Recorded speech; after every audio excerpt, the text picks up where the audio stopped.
Historically, I've been a terrible waiter, and I don't mean the kind that takes a drink order. I mean waiting on things and people and opportunity and even God's timing. When I was a young believer, I used to run ahead of God's wisdom and His provision, and then I would arrogantly invite Him to catch up to me. I found myself in hot water more times than I care to count. I can even remember more seasoned saints praying for me or saying to me, "Allison, you just need to learn to wait on the Lord."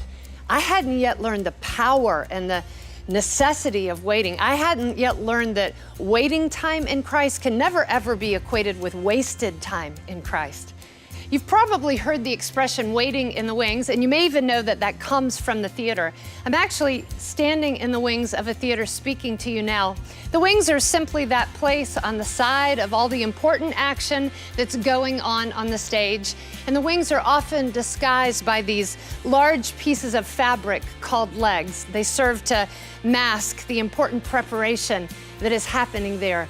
You know, as a performer, I have seen incredible acts of bravery in the wings.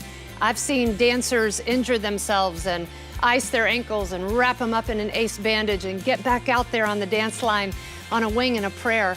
On more than one occasion, I have seen performers and pastors and speakers even receive devastating personal news from home, and yet rally themselves and take their place on the stage or the altar for that moment, understanding that what they had been tasked with doing superseded their own personal pain. You know, actors understand that the wings are a sort of holy space, if only because they are so close to the important action that is taking place on the stage. Therefore, we treat the wings with care and respect because we know that waiting and preparing is serious business. You know, we live in a world where we're infected with the disease of now. Do it now, be it now, post it now, get it now. And yet God, He seems to operate on a different timeline altogether, much to the chagrin of us moderns.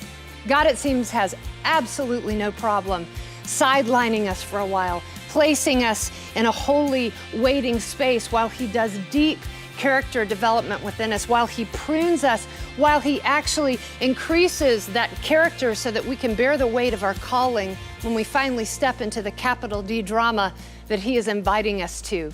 I just want to encourage you that if you find yourself waiting in the wings right now, press into that season, embrace it, because God is doing significant work in your waiting place with Him. He is pruning you, and He's preparing you, and He's working character development deep within so that when the time comes, you can step confidently into the role He is calling you to.